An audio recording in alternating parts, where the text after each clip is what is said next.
There again, man. Listen to the noise of that this morning. It's like he knew we were going on air. Mr. Cocky Cockerel down there making loads of noise with his ladies. They've been a little bit, well, they've been all right this morning. They've been a little bit cheeky. They've been leaving little messages on the veranda. This little one here has been in the house helping herself to the food in the cat bowls, haven't you, naughty lady? But other than that, yeah, that's the chickens this morning for everybody. They've got a great fan club, the chickens. I've got to be honest. Everybody loves the chickens. They are cuties, aren't they? Right. Oh, what a beautiful morning this morning. Looking out towards Amber Lockerbie and straight through as the crow flies, it's down to the lovely area of Kerry. Absolutely lovely day today. Little bit of clouds, slight little haze, but nothing to be too concerned about. No breeze or anything to talk of either, to give you a bit of a cold air feeling. So all in all, it looks like the weather is looking better. Things are looking on the up as well, and I'll be coming on to that a little bit later on when I start going through the news. However, we're not out of the woods yet, as they would say. Big shout out to Sean Bowen. Like your pictures this morning of Exmoor at sunrise, looked absolutely fantastic. I've just seen Amanda Gregory come online with the weather forecast, but I can't read it because the sun is in my eyes. And when I'm standing here in the sun, it just feels glorious. Absolutely glorious. Can I also say a big hello to Gaz Horsfield over there in the UK, celebrated his birthday yesterday. Thank you for the little comments you left on my Facebook page this morning. I was very touched by that. And don't worry, I shall stick you into my golden vault today on the #1 record on the day that you were born. But I'm going to do an extra golden vault as well for me old boss, Mr. Howie, who's over in Australia. He's celebrating his 37th wedding anniversary today. I'm going to also stick in the #1 record on the day that you were born. Sorry, the day that you were married. All right, because I haven't even worked it out yet, maths-wise, what year that was. So I'm going to put that in my live broadcast today from here, Studio 1 in Macardo, broadcasting to the world. All right, that's this afternoon between 3 o'clock UK time, 5 o'clock Greek time. God knows what time that is in Australia, but you can always watch it on catch up on YouTube or Mixcloud, one of the two. There you go. Right, let's have a quick look at the news. Once again, big hello to all those people who are tuning in at the moment. I've got to be honest, there's a lot been going on within the last 24 hours. Some of it good, some of it not so good. So I'm just going to crack on with it and let's get straight down. First of all, as always, let's have a look at the COVID stats for the last 24 hours. Just to remind you, today's date, 10th of March, it's a Wednesday, and it's day 124 of the lockdown.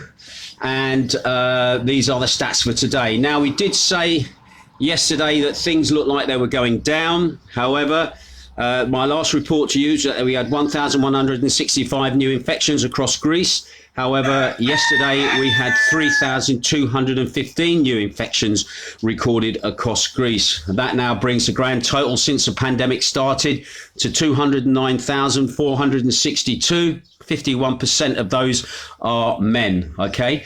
Also for new cases identified at ports, that I'm afraid is up as well. We had 21 new cases identified at ports, which was up from the 4 on the previous day.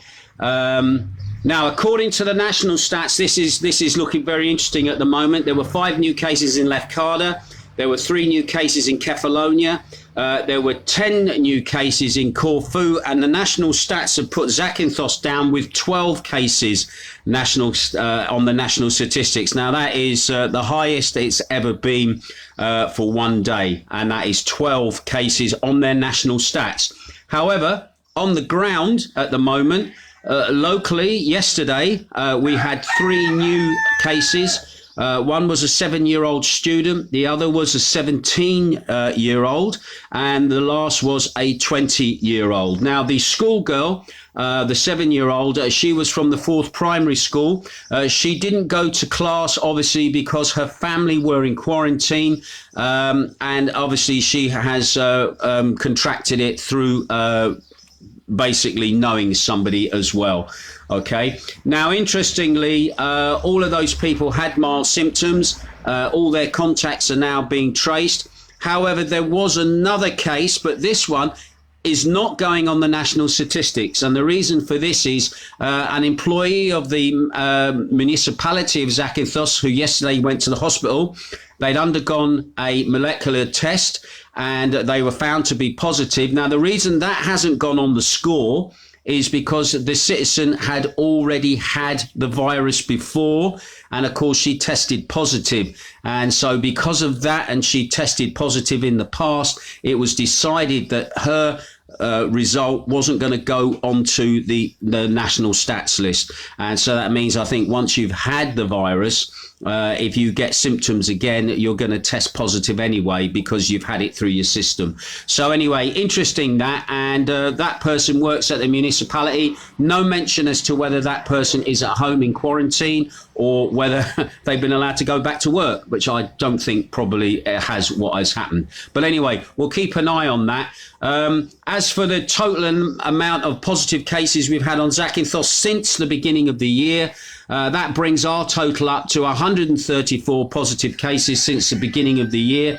And this month for March, according to my estimation, we've had 36 cases for the month of March here, with people tested on the ground, not looking at the national statistic, but who's been tested on the ground at 36, although I have seen figures as high as 41. But I'm going with my numbers at the moment rather than erring on the extreme of 41. Anyway, as for deaths, I'm afraid deaths are also up as well. The other day I'd reported that we had 39 deaths. Today the deaths have risen to 46 new deaths across Greece, bringing the total amount of fatalities now through the virus to 6,843. The average age of those people is 79 years of age.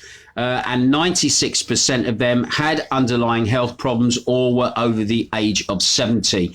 And just to put that in context, in 2019, before coronavirus, Greece was looking at an average death rate of 329 deaths a day right across the country. And as for Zakynthos, so far, fortunately, we've only had one death from coronavirus. That was in February, and that was a 70-year-old lady who had underlying conditions and basically was, not a well lady in the first place. Anyway, as for critical cases as well across the country in the ICUs, they're also up as well. I did report to you last time we had 477. This time we now have 484 new cases across the country. 21 of those are male, 163 of those are female. And the average age of those people in ICUs at the moment is 68 years of age with underlying health conditions or are over the age of 70. The big story at the moment here in Greece at the moment, unfortunately, again, it's COVID related. A 37-day-old infant that had been in hospital, in a children's hospital in Athens, became Greece's youngest victim of COVID-19, and the child passed away on Monday. Now, not much information is coming out at the moment, but what we have been able to get is that the baby, which did not have any underlying disease, was infected with the virus a few days after birth and had been in intensive care for the past 20 days. Anyway, it was one of the 39 coronavirus fatalities that were announced on Monday by the Greek health authorities. And that is now just been made public that one of those was the 37-day-old child. And so our deepest condolences go to the family for their loss at this time. Also yesterday, there was a massive demonstration of nearly 6,000 people against police brutality, which erupted in violence between protesters and the police in an Athens neighborhood. Although the protest began peacefully during the day, with older citizens, families and children involved, by nightfall, the demonstration then turned dark, as it were, as agitators came into the group of the demonstrators and obviously started to have confrontations with the police. Anyway, the hooded protesters threw rocks and Molotov cocktails at police and journalists present at the demonstration, and a massive crowd violently clashed with members of Greece's riot squad. Anyway, in order to disperse the crowd, the Greek police used flash grenades, tear gas, and also high-powered water cannon to hose down the demonstrators. Now, according to the reports, one police officer was injured after multiple rioters tore him from his motorcycle and during the clashes began to beat him. I understand this morning that they said that the officer is okay. He's not in any critical condition, although he is still in hospital. Protesters took to the street en masse in a response to police violence after a video showing police officers seemingly unprovoked did an unprovoked beating of a citizen with batons that went viral over the weekend. Apparently enforcing Greece's strict antivirus measures, the police beat the man for breaking social distancing rules, and witnesses claim that he had actually denied that he'd been breaking these rules, and the police were being very heavy-handed. This seems to be a common occurrence all over the country. Britain's had the same problem with police not fully understanding the rules and basically arresting people for no reason at all. Although I must admit, we haven't had much violence in the scale that Greece has had in regards to that. Other countries like Amsterdam in the Netherlands, they had people take to the streets, and also in Italy as well, where people took to the streets, again, mainly in protest over the lockdown at the moment, where people are just sick of it. But at the moment, all things seem to be quiet at the moment in the area of Athens. And we will keep an eye on this. I know this is going through the Greek Parliament at the moment about the heavy-handedness of the police, and I will keep an eye on that story and see what happens there.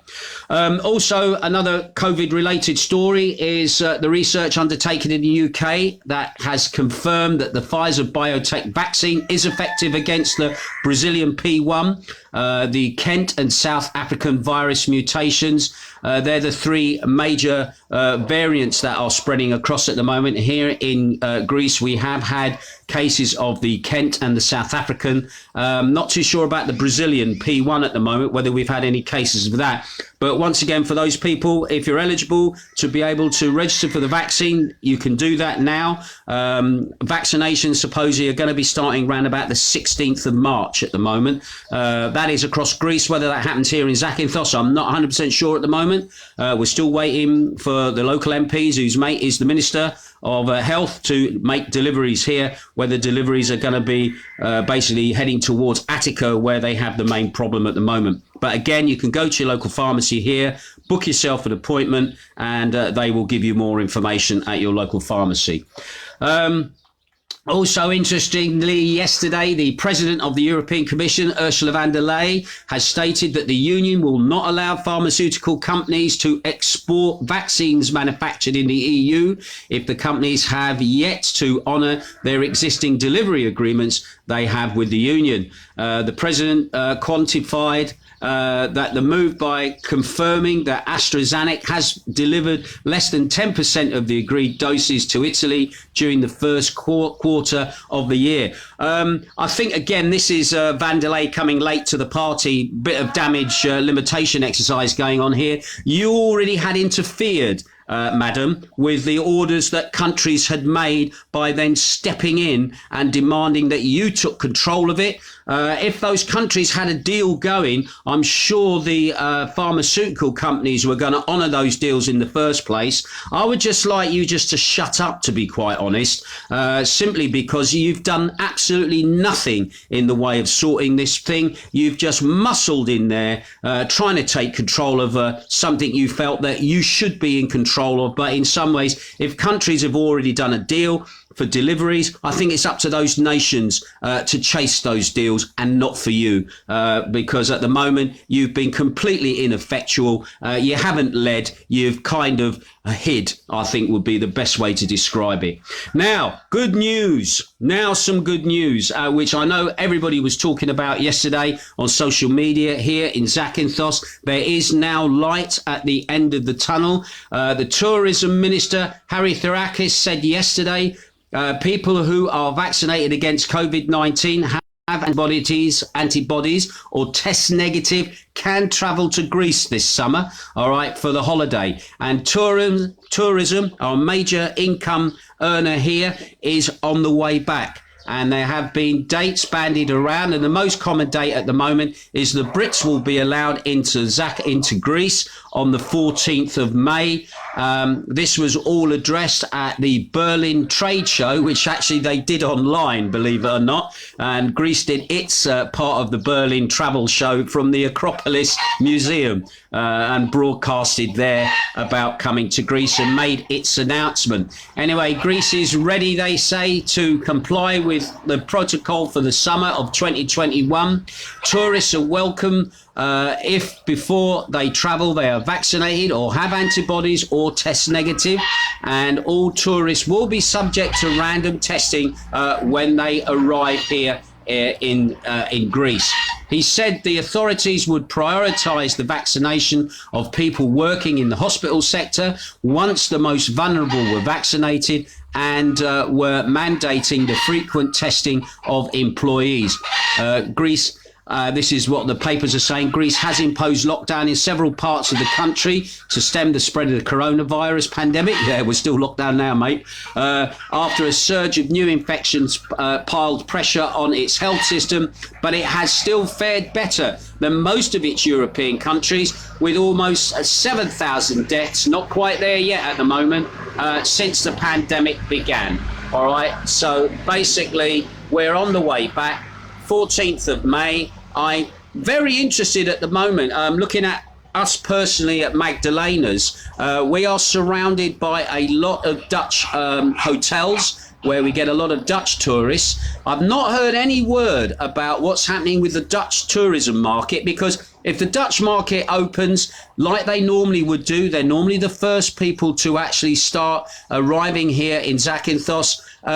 We will probably open Magdalena's early. However, if no Dutch arrive and we're waiting for the Brits to turn up, we will probably open close to the 14th, when the first British tourists are supposedly going to start arriving here in Zakynthos. And once again, if you're booking your holidays, once again, just remind you, please do not book it on a debit card, book it on a credit card. Do not accept vouchers. Move your holiday to another time.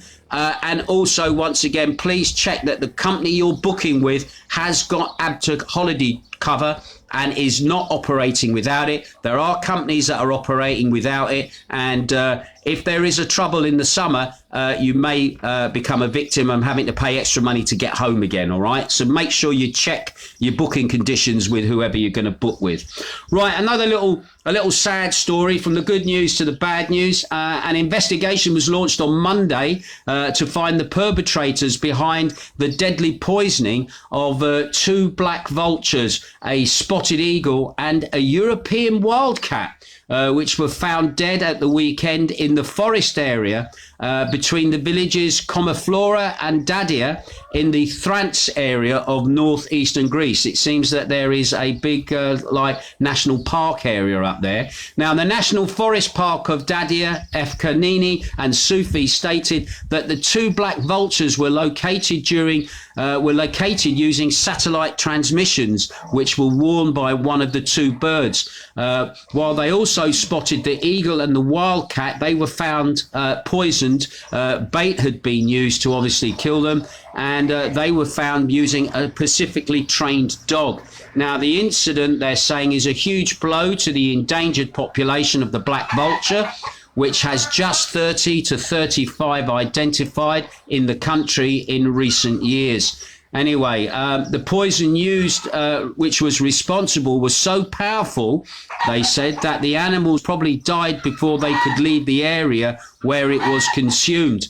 Now, to identify the toxic substance used to determine its origin, samples from the dead animals will be sent for toxicology tests. And I do know people still poison here. They poison the strays as well. It's a horrible thing for people to do. And so I hope they catch these buggers who's actually done that. I really do. And I know Sean over there in Exmoor, he's got vultures or buzzards hanging around where he is. I was think he would hate to see those creatures being harmed in any way. So again, we'll keep a little eye on that.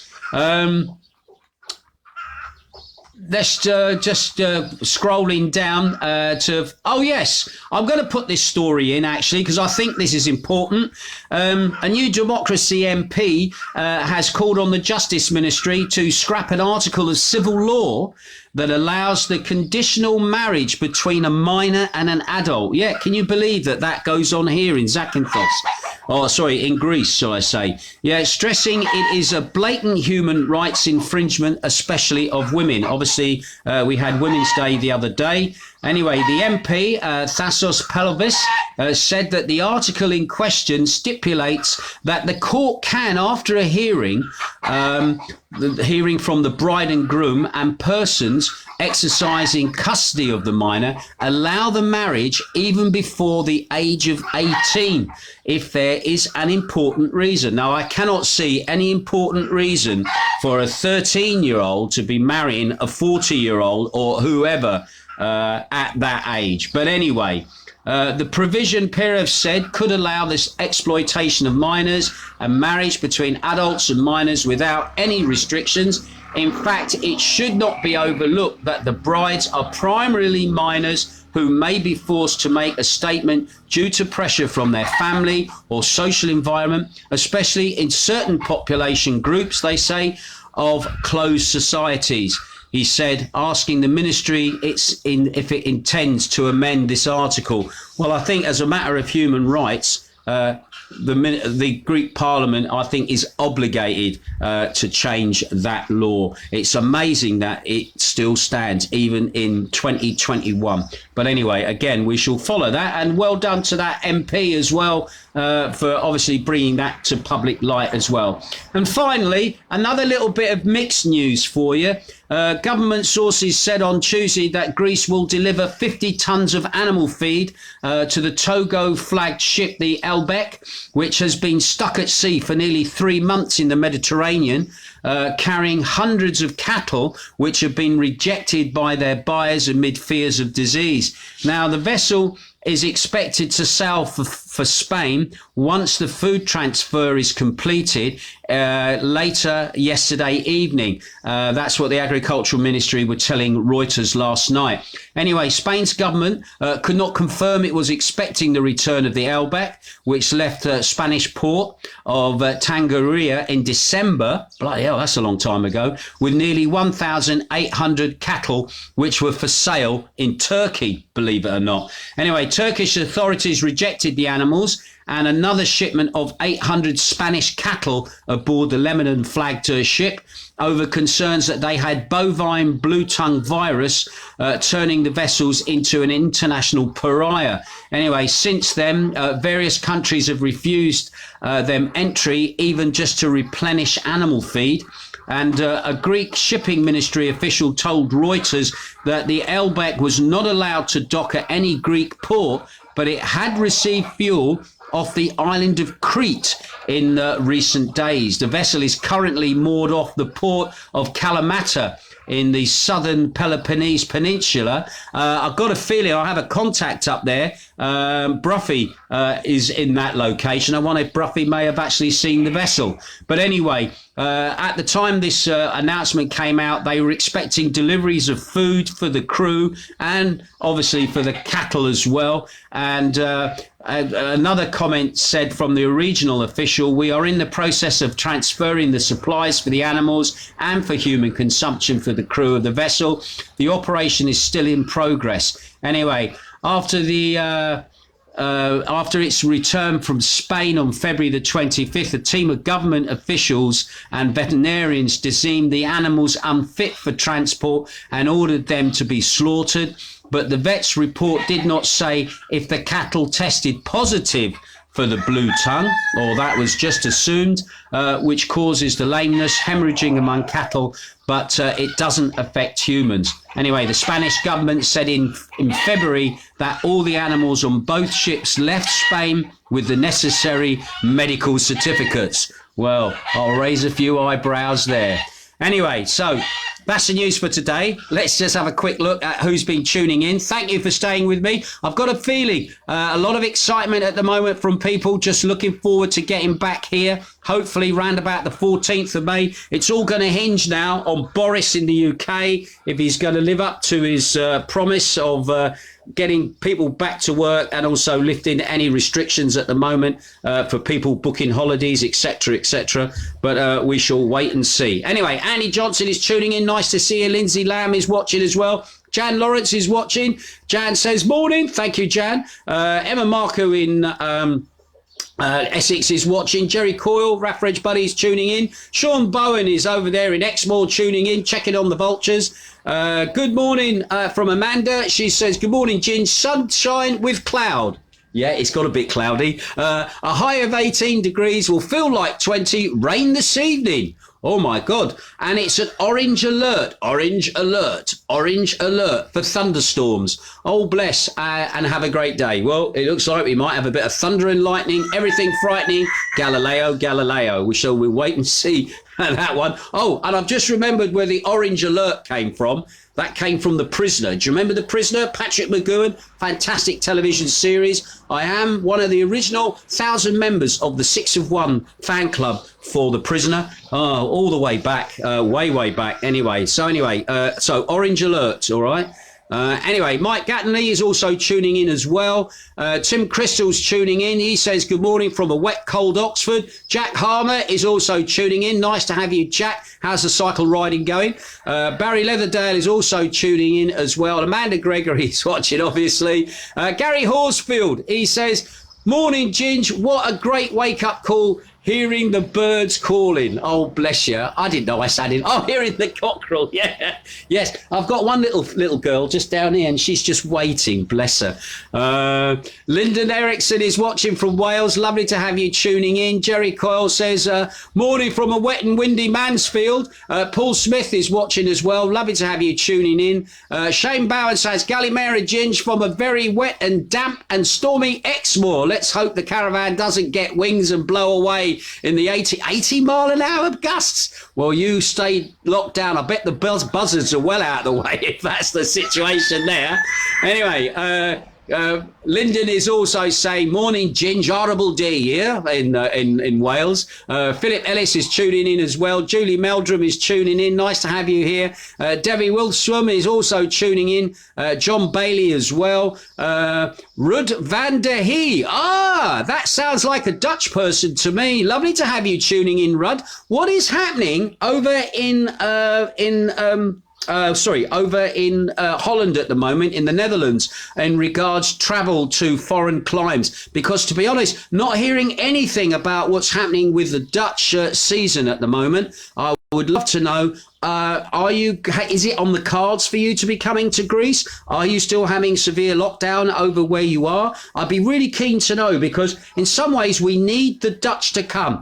Traditionally, as I've already said, the Dutch come to Zakynthos first, and everybody follows. And last year, when we were waiting for Britain or waiting for Zakynthos to allow people in, because we were on the naughty step, if you remember, last year with Boris, it was Dutch that we had mainly as we were slowly building up. So I'm really keen to see what's happening with the Dutch market at the moment. Anyway, Janet Ferrant is also tuning in. Tim said, horrible day here in Oxford. Same here, buddy. Can't believe the difference between the last 2 days. Jack Thorpe is watching as well. Nice to see you, Jack, looking in. Gary Horsfield says, I'm looking forward to the show this afternoon, Ginge, with some great tunes from my era. What I'll also do as Gary, I'll have a look at some of the new releases on the day that you were born, because That was the shaping of music to come, if you remember. 1961. I was born 1960. You were born 1961. That was when music really started to change in the UK as we were waiting for the advent of the Beatles. Although they didn't come along till about 1963, but they were doing the bars and the pubs at that time in Liverpool and in Hamburg before they hit the big time. But anyway, it'll be interesting to see what was going around at that time. Maria Hallberg is also tuning in as well. Lovely to have you tuning in from Sweden. Also from Cyprus, Wiggy Winstanley is tuning in as well. Nice to see you, sir. That's just reminded me. I've made my show yesterday, my Northern Soul show. I've done a fantastic little advert, all right, for that show, which is going out on beatsradio.co.uk during the week. Don't forget my Northern Soul, my ice cream van special, all right, which I've sort of branded it, the ice cream show. That is coming on Sunday on Beats Radio, 5 o'clock your time in the UK till 7 o'clock in the night. 2 hours of fantastic Northern Soul. Can I say thank you to Chris Thackwell? Old Pork Pie Chris, I've used a playlist of his that he gave me last summer, and the show on Sunday is dedicated to his wife Elaine, who passed away, and some of the great tunes that they enjoyed in their time together. And also as well, nice to see Chris Baxter finally back on the island after his epic journey from the UK to get back here. Paul Green is watching as well. Sue Saint is watching. Shane Bowen, he says, them photos are from a couple of days ago. How have things changed? I see what you mean. Yeah, from your end, those pictures were lovely of Exmoor, but now Exmoor is blowing a gale. Anyway, cheers for that, Shane. Sue Saint is from Nottingham. She says morning. Kevin Bell, Chick Ballantyne, Maria Hadelberg says from Sweden, morning. Snowing here again, but had a quick spring for a couple of weeks. Have a lovely day. Oh, bless you. But you're still doing all right, Sweden. You took the best course of action. Sue Parkinson is there. Jerry Coyle says good morning from Hucknall. Good morning from your Hucknall. Hucknall? Not Mick Hucknall. Great show as always, Ginge. Thanks for the best news report on our screens, buddy. Thank you for that, Gary. I appreciate that. Susie Angus is watching as well. Nice to see you looking in. Julie Stevens, Linda Gray, Linda and Gary, thank you for your tunes for this afternoon. I've been having a little trawl through some of those. Mark Polfreman as well. Dave Cramp is also tuning in. He says, good morning, buddy. And he's written that in Greek for me as well. Anyway, Andrew Patrick Vernas is also watching. There's a name and a half. Thank you for tuning in. Also, Billy Brothers, I know your name. You're tuning in as well. Nice to see you here, Bill. Sean Gibbons as well. My God, everybody's here today. John Bailey, Christine Wildridge, Linda Gary said, I bet the crew of that freighter are fed up eating steak and chips every day. Yeah, I don't think I want to be eating that steak. That is for sure. Anyway, Patrick Ann Dobson. Good morning, Ginge, from a very cloudy Margate. Oh, bless Margate. I love Margate. Gary Horsfield says, I must get to Magdalena's sometime soon to see you. You must come to Magdalena's. Don't forget, we've still got specials on rooms. 10% discount, all right, up until the end of March, all right? So just go and see Dennis online at magdalenastudios.gr, magdalenastudios.gr, and get your bookings in. And the rooms are all having a bit of a refurb at the moment, and they're looking really quite nice from what I saw them the other day. Morning, Ginge. EasyJet released their summer flights for the next year. Great prices, so hubby and me have booked more flights for next year. Good on you. That's what we want to hear. People booking flights. And once again, I know EasyJet have been doing some absolute... I've still got flights to take with EasyJet from last year that I haven't taken. So we'll wait and see. Tracer Davis is looking. Yanis Tokis is here. Ian Booth is looking. I'm going to have to go because I've got so many people tuning in. I'll be here all day just saying hello. I'm going to quickly just show you this lovely little lady who's been sat down here as good as gold. Isn't she a love? There you go. We haven't got a name for her. I think she's part of Laurel and Hardy. So I'll tell you what I'm going to do. I'm going to have to go now. And I'm going to have to go and feed this little one secretly so the others don't see, so she gets a bit more than the others. But anyway, thanks for tuning in. Don't forget to tune in this afternoon between 3 o'clock UK time, 5 o'clock Greek time, my 2 hours of requests and inspiration. Pop your requests below in the comments area, and I will see you this afternoon for a live broadcast with video from Studio 1 in Macardo. You have a fantastic day, and I'll see you soon. You take care. Oh, and I'll keep my ear to the ground, and I'll give this little chickie chick here something as a special treat. All right, catch you later. Ta-ra, bye.